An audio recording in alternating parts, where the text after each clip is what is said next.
Most company Berkshire invest at this time are not in high technology sector. What we have seen in the last few years, that there seems to be a significant growth both in sales and earnings of the high technology area. And also what your shareholder believe, that the times are changing from a brand name to high technology. My question is, can someone apply your investment principle, business philosophy, and your discipline in life to build a portfolio of, say, 5 or 6 high technology company? Let's call it Berkshire Hathaway Technology Fund. Well, I think it would sell.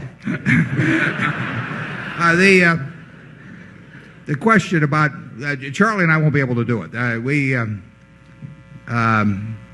Charlie probably understands high tech, but you can see how hard it is to get any information out of him. So he hasn't told me yet.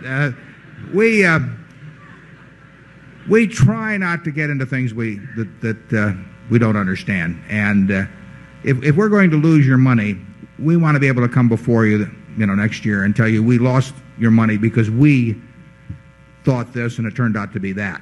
We don't want to say, somebody wrote us a report saying if, this is what's going to happen in some field that we don't understand and that therefore we lost your money by following someone else's advice. So we won't do it ourselves. I think that I think Ben Graham's principles are perfectly valid when applied to high-tech companies. It's that we don't know how to do it, but that doesn't mean somebody else doesn't know how to do it. My guess is that if Bill Gates were thinking about some company in an arena that he understood and that I didn't understand, he would apply much the same way of thinking about the investment decision that I would. He would just understand the business. I might think I understand Coca-Cola or Gillette, and he may have the ability to understand a lot of other businesses that seem as clear to him as Coke or Gillette would seem to me. I think once he identified those, he would apply pretty much the same yardsticks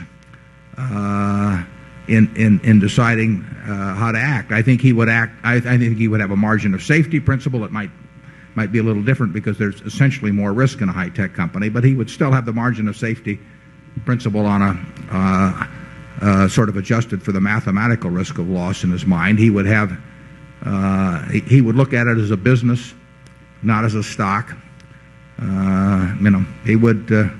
He would not buy it on borrowed money. I mean, a bunch of principles would be carried through. But our circle of things we understand is really unlikely to enlarge. Maybe a tiny bit here or there, but if the capital doesn't get too large, the circle's okay. I mean, but we will not. If we have trouble finding things within our circle, we will not enlarge the circle. We'll wait. That's our approach.